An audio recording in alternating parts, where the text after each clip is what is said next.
Hola, buenos días. La idea es que voy a tomar las preguntas que ustedes hicieron y voy a resolverlas para que ustedes tengan esto como un insumo y que les sirva para poder hacer el examen bien.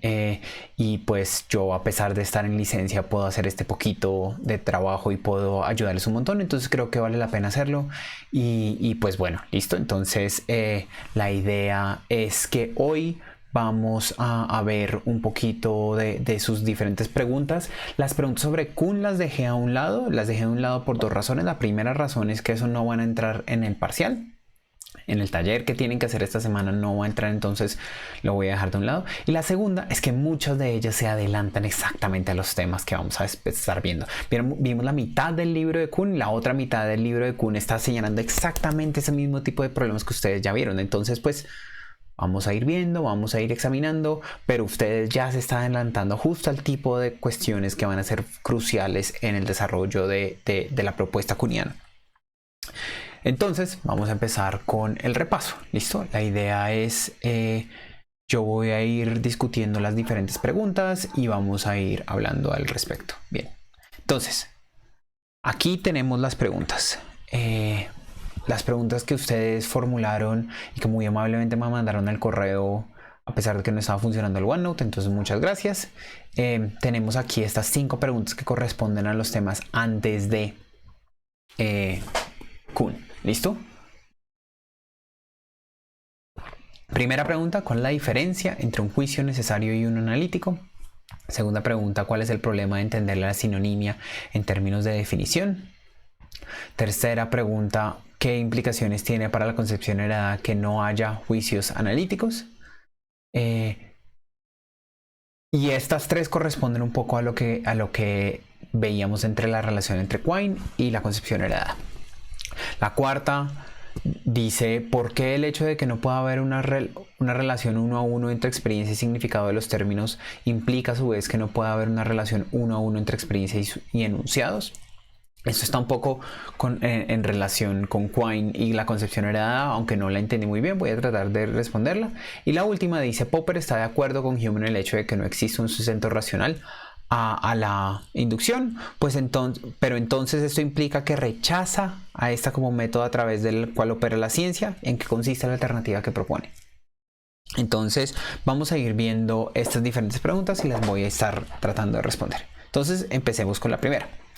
¿Cuál es la diferencia entre un juicio necesario y uno analítico? Hay varias cosas y depende de las definiciones. Hay muchas, en algunas de las definiciones los juicios analíticos son juicios necesarios, pero pues parte de lo que nosotros veíamos es que hay algo enredado en la noción de juicio analítico. Entonces lo primero que hay que decir es que no es muy claro qué podemos decir al respecto de esta definición sin adoptar una u otra posición con respecto a qué es la necesidad y qué es un juicio analítico. Entonces vamos a hacer exactamente eso. Vamos a utilizar una caracterización de un juicio analítico, de acuerdo con el cual un juicio analítico es verdad en virtud del significado de sus términos y solamente en virtud del significado de sus términos. Y eso vimos que es justo lo que Quine está diciendo. Ok, todo bien, pero eso no tiene mucho sentido. Dada la noción de significado que tiene Quine, a la forma en que lo está viendo él, veíamos que hay problemas a la hora de tratar de hacer mucho más claro qué significa eso. Y por parte del juicio necesario, ahí ya vimos algunos problemas. Entonces yo les mostraba que podíamos tener como qué es una verdad necesaria, entenderlo en términos de la relación de lo que es una verdad en un mundo y lo que es verdad en otros mundos posibles. Entonces, ¿qué es verdad? ¿Qué es necesario? Lo que es verdad en algunos mundos posibles, dependiendo de las definiciones. Vamos a hacer un esbozo de lo que implicaría una lógica modal de la verdad, de la necesidad. Una lógica modal alética, pero pues la idea es estar tener las suficientes bases para poder entender que es un juicio analítico. Entonces aquí tenemos una pregunta. ¿Es P verdadera? Si entendemos que P es 2 más 2 es igual a 4 y estamos en el mundo 1, pues sí, ahí vemos que 2 más 2 es igual a 4 y 2 más 2 es igual a 4 en el mundo 1 y además es verdad en el mundo 2, 2 más 2 es igual a 4, no hay ningún misterio ahí. ¿Listo? Entonces podemos decir, dado que en este diagrama que tenemos acá, dado que entre corchetes aparece 2 más 2 es igual a 4, eso lo tomamos como verdad. ¿Listo? Entonces, si a nosotros nos preguntan si P es verdadera, nosotros respondemos sí. ¿Por qué? Porque en el mundo 1 es verdadera. ¿Listo? Estamos en el mundo 1, entonces vamos a hablar en el mundo 1 las oraciones de las cuales vamos a estar hablando. Entonces, ¿qué tiene que ser para que una oración sea verdadera? Que sea el caso. Vamos a irnos con una versión muy sencilla de qué es la verdad. Entonces, para que P sea verdadera, tiene que ser el caso que P. Entonces, si P es 2 más 2 es igual a 4, entonces ¿qué tiene que ser el caso? Que en el mundo 1, 2 más 2 es igual a 4. Y efectivamente ahí dice 2 más 2 es igual a 4. Entonces, perfecto. Ahora viene una segunda pregunta. Si P es igual a 2, si P es 2 igual a 2 más 2 es igual a 4, ¿es necesariamente verdadera? Fíjense que ahora entonces vamos a tratar de caracterizar en qué consiste la verdad necesaria. Listo. Entonces, ¿qué es una verdad necesaria? Hay muchas caracterizaciones, pero por el momento vamos a tomar una sencilla, y es que algo es una verdad necesaria si en un mundo particular todos los otros mundos a los cuales se tiene acceso, eso también es verdadero. Entonces, fijémonos en 2 más 2 es igual a 4. En el mundo 1, 2 más 2 es igual a 4, sí, aparece ahí. Entonces, es verdad en 2 más 2 es igual a, en ese mundo. Pero además, es verdad en el mundo 2. Ahí también la estamos viendo. ¿Listo? Ahí la vemos en pantalla. ¿Listo? Además, vemos que hay una flechita que conecta al mundo 1 y al mundo 2. Esa flechita entonces nos muestra las relaciones de accesibilidad. Y con base en eso podemos decir que lo que el mundo 1 el mundo 2 es accesible al mundo 1. Hay una flecha del mundo 1 que va al mundo 2. Entonces, para preguntarnos si P es necesariamente verdadera, tenemos que ver que todos los mundos a los cuales tiene acceso el mundo 1, 2 más 2 es igual a 4, es verdad. ¿Qué mundos son esos? En el mundo 2, por ejemplo, todos los mundos a los que tiene flechita. ¿Qué sucede? En este caso es solo uno. ¿Cuál? El mundo 2. ¿Y qué es el caso en el mundo 2? Que 2 y 2 más 2 es igual a 4. Luego, sí podemos decir que P es necesariamente verdadera. Fíjense acá la diferencia. En este primer caso, para determinar si P es verdadera, solo mirábamos al mundo 1. ¿Listo? Pero en cambio, para mirar si P es necesariamente verdadera, necesitamos ver los mundos a los cuales se tiene acceso desde el mundo 2. ¿Cómo se determinan las relaciones de accesibilidad? ¿Cómo es que se dan estas relaciones entre mundo 1, mundo 2 y eso? Eso hace parte de lo que sería una introducción a la modalidad un poco más amplia, que no vamos a hacer en este momento, pero esto es suficiente para tener una idea del concepto. ¿Listo? Ahora, eso con respecto a los enunciados como 2 más 2 es igual a 4. ¿Qué pasa con respecto a este? Si decimos P es el profesor de Historia y Filosofía de la Ciencia, está en casa. ¿Es P verdadera? Si nosotros evaluamos el valor de verdad de P en el mundo 1, sí podemos decir que es verdadera. ¿Por qué?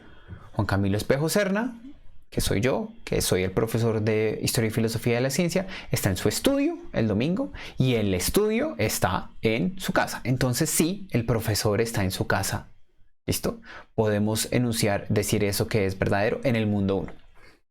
¿Qué pasa si lo miramos en el mundo 2? En el mundo 2, la P, el profesor de Historia y Filosofía de la Ciencia está en casa, no va a ser verdad. ¿Por qué? Porque en ese mundo lo que sucede es que Juan Camilo Espejo Serna, está en la tienda, no en su casa, no en el estudio. Entonces vamos a tener que P es verdadera en el mundo 1, pero falsa en el mundo 2. Y aquí viene lo interesante. Vamos a decir, ¿qué podemos decir al respecto de esto? ¿Es P necesariamente verdadera? Vamos a decir, no. En el mundo 1 sí, es verdad que Juan Camilo Espejo Serna está en su estudio el domingo, pero no es necesariamente verdadera porque en el mundo 2, al cual se tiene acceso desde el mundo 1, eso no es verdad. Entonces, no es necesariamente verdadera. Fíjense que ahí hemos logrado caracterizar la necesidad en esos términos. Ahora, nosotros vimos un ejemplo parecido a este, y es, yo estoy aquí ahora. ¿Eso es verdadero? En el mundo 1, Juan Camilo Espejo Serna está en su estudio el domingo. Es decir, yo estoy aquí ahora, aquí en este momento.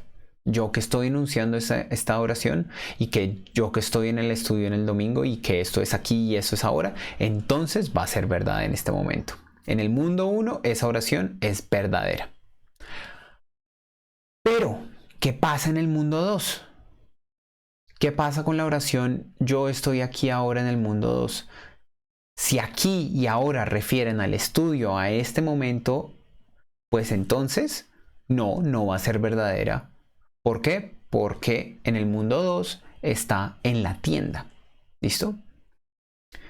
¿Cuál es el punto de esta aclaración? Y es que cuando pensamos en esto en términos de si P es necesariamente verdadera, nos vamos a dar cuenta que P, la oración yo estoy aquí ahora, va a ser verdadera siempre en el mundo 1, pero sería una verdad contingente. ¿Por qué? Porque bien puede ser el caso que estuviese en la tienda, como sucedió en el mundo 1.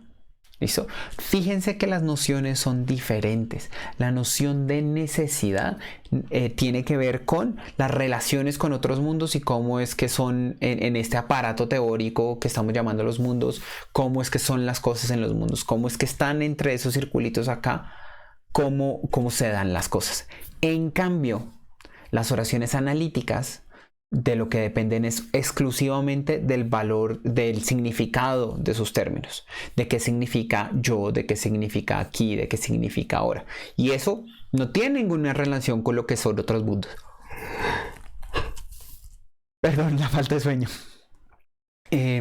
Entonces, fíjense que aquí podemos ver la diferencia. En una oración, los juicios analíticos son verdades en términos únicamente de su significado. Las verdades necesarias son verdades en la medida en que son verdad en un mundo y en varios mundos posibles. ¿Listo? En un extremo son verdades en todos los mundos posibles. ¿Cómo nos damos cuenta que son nociones diferentes? Porque es posible que algo sea una verdad analítica, como el ejemplo que presenta Julian Russell, yo estoy aquí ahora, pero que no sea una verdad necesaria. Por ejemplo, no es necesario que yo esté aquí ahora, podría haber estado en la tienda. ¿Listo? Fíjense que son diferentes nociones. Espero eso responda a la duda y podamos seguir adelante, porque igual espero, supongo que no queda del todo claro, ya que pues para poder entenderlo todo mejor tendríamos que tener una idea de la modalidad un poco más fuerte. Pero pues por el momento esto creo que será suficiente, espero. Si no, me avisan y podemos seguir discutiendo un poquito más esto. Vamos con la siguiente pregunta. ¿Cuál es el problema de entender la sinonimia en términos de definición? Esto tiene que ver con lo que está diciendo Quine y cómo entendemos la crítica de Quine a la noción de analiticidad. De acuerdo con Quine, la noción de analiticidad depende de la noción de significado. La noción de significado es oscura, entonces vamos a tratar de hablar de la noción de sinonimia. Pero eso también es problemático porque no es muy claro qué es lo que significa tener el mismo significado, y una de las posibles aclaraciones es cuando se tiene el mismo significado cuando se trata de una definición. Lo que señala Quine es que, no hombre, pues eso presupone ya la sinonimia. Cuando yo defino, voy al diccionario y miro la definición de taza y veo pocillo, pues esto funciona en la medida en que hay una sinonimia, una mismidad de significado entre esos dos términos. Entonces no nos va a poder servir para fundamentar las cosas. Pero además, cuando no se trata de ese tipo de cosas, lo que estamos haciendo es definiendo un lenguaje en términos de otro. Por ejemplo, un lenguaje formal en uno natural. Por ejemplo, yo podría coger un diccionario, el diccionario de términos de Harry Potter y mirar qué es lo que significa Muggle. Y entonces vemos cómo Muggle se puede definir como un ser humano que no utiliza magia, creo. Me corrigen si me equivoco en esa caracterización de que es un Muggle.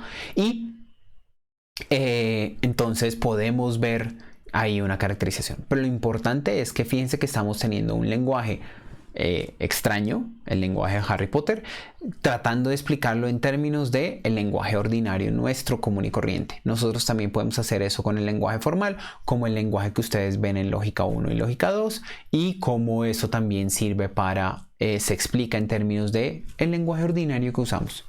Pero ¿por qué nada de esto funciona? Porque Quine lo que está buscando, insiste, es no una relación entre analiticidad entre varios lenguajes, sino una relación entre un mismo lenguaje. Se supone que una oración analítica,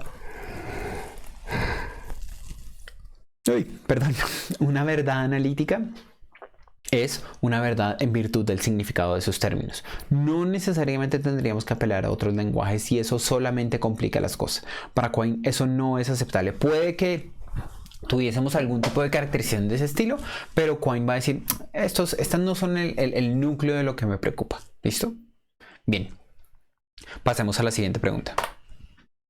¿Qué implicaciones tiene para la concepción heredada que no haya juicios analíticos? Eso es fundamental. Una de las cosas que veíamos es que Quine está señalando los dos dogmas del empirismo, los dos dogmas de esta forma de entender la relación entre nuestros enunciados y la experiencia.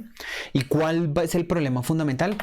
Una de las cosas importantes es que se suponía que el análisis conceptual nos iba a dar las herramientas para poder fundamentar las verdades de la lógica y de la matemática. Recuerden que lo que buscábamos era tener como, el proyecto de la concepción heredada estaba basado en lo que ya habían hecho los logicistas con la lógica y la matemática, entonces íbamos a hacer lo mismo con la ciencia basados en esto de que se había logrado con la lógica y matemática.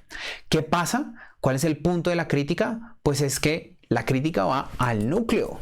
La crítica va a mostrar, mire, eso de que las verdades de la lógica y la matemática, verdades aparentemente a priori que quizás se llegarían por medio de una deducción trascendental o qué sé yo, no se hacen así sino por medio del análisis conceptual. Y eso es lo que querían los logicistas como Frege y Russell. Y a lo cual los de la concepción heredada estaban tan interesados en hacer algo parecido para la ciencia en general.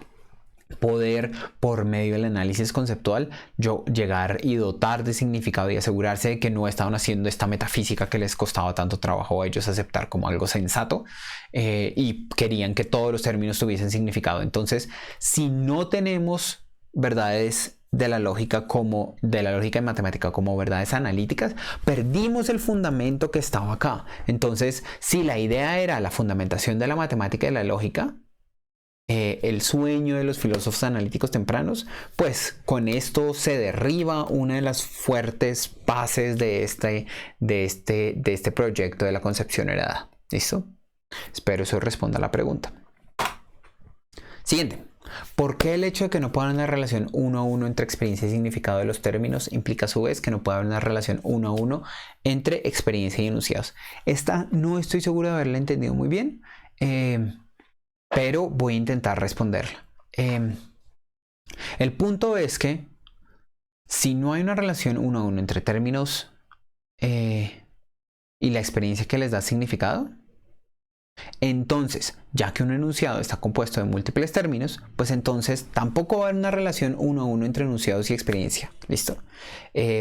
Si pensamos que los términos componen a los enunciados, vemos cuál es la relación que estamos viendo acá.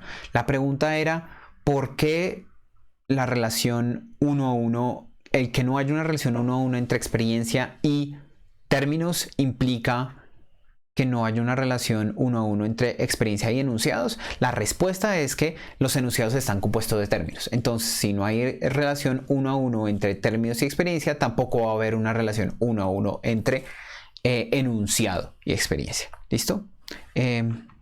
Espero eso responda a la pregunta. No estoy muy seguro de haber entendido la pregunta, pero entonces espero esto ayude a aclarar alguno de los problemas.